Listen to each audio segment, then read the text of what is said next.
Hello and welcome. Good morning, world. Rise and thrive. I am so happy to be here and I am super excited as this is my first episode, first podcast.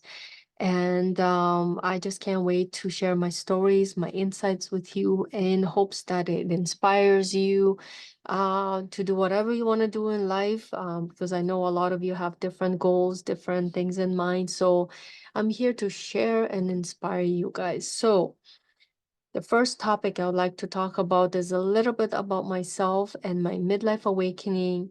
So, embracing change and finding your purpose. Let me just share with you a quick quote by Anthony Robbins, one of my teachers and mentors. Nothing has any power over me other than that which I give it through my conscious thoughts. So in my youth, I immersed myself in countless adventures, yet a lingering obstacle always seemed to hinder my complete enjoyment of life. Now, in the spring of 2000, I embarked on a high school Europe trip going to about 5 countries, which was Germany, the Netherlands, France, Belgium, and Luxembourg. There were beautiful, beautiful places we have visited. It was during this journey that my passion for travel blossomed even further. Following my graduation, I eagerly delved into travel and tourism industry. But that didn't go as well as I hoped for, so I ended up exploring alternative career paths. However, none of these other avenues provided me with deep satisfaction or ignited me the same way as my adventures and desire to travel more.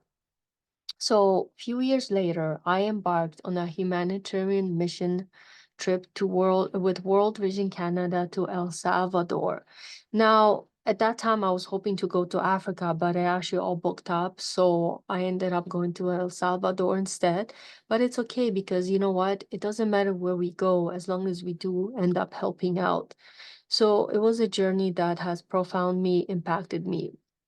We labored to construct a home for a deserving family and immersed ourselves in local communities and bonded with countless children through shared meals and playful moments. Witnessing their laughter and joy as we gifted them with simple pleasures was truly invaluable. This experience served as a profound awakening on multiple levels for me, solidifying my inner calling to aid others and reaffirming my belief that greater things were on the horizon. The only thing is, at that time, I sure didn't know how that was gonna happen. So, fueled by my passion for adventure, once we finished the project in El Salvador, I actually embarked on a solo odyssey through Honduras, Nicaragua, Costa Rica, and Panama.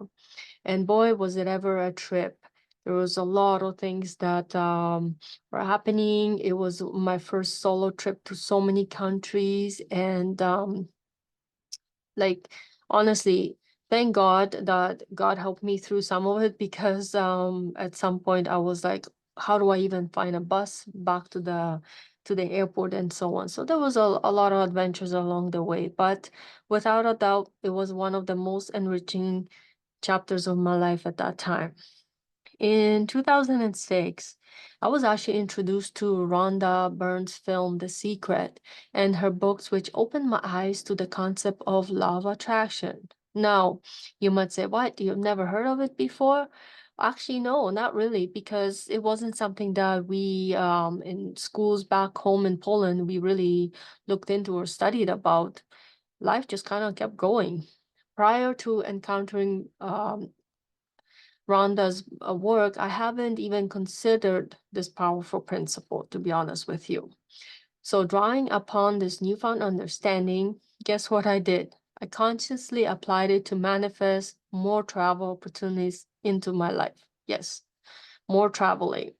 For years, I immersed myself in images of breathtaking destinations world, worldwide, visualizing myself experiencing each one, like going to Egypt, going to Dubai, going to Africa, and so on. I had pictures all over.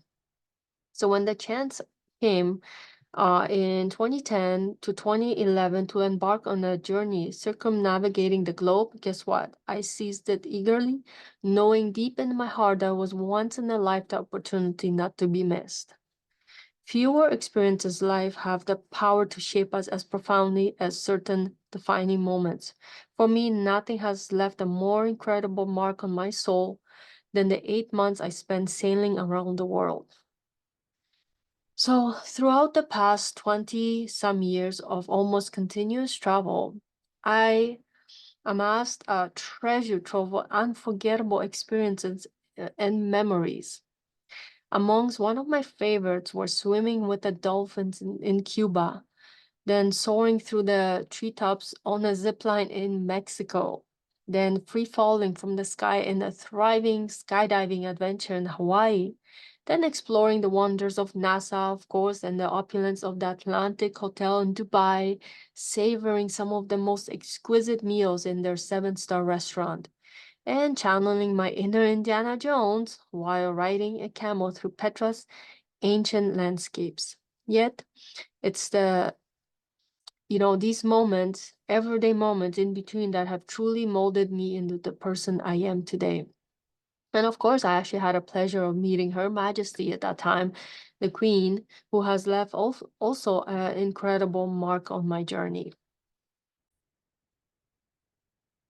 So, yes, indeed, the experiences I have described sound truly extraordinary, and they were. However, despite having what many would consider an like beautiful life, the other events of my childhood and the decisions I have made in my youth cast a long shadow over my journey as well. So, with that said, I would like to end here today, because I want to welcome you back to my podcast number 2 to hear the rest of my journey and share my inner thoughts, inspirations, and wisdom. So I hope you enjoyed my first episode. Can't wait to share more with you. So stay tuned for when I'm gonna host the next one. So I hope you have a wonderful day, and I'll talk to you guys soon again. Thank you.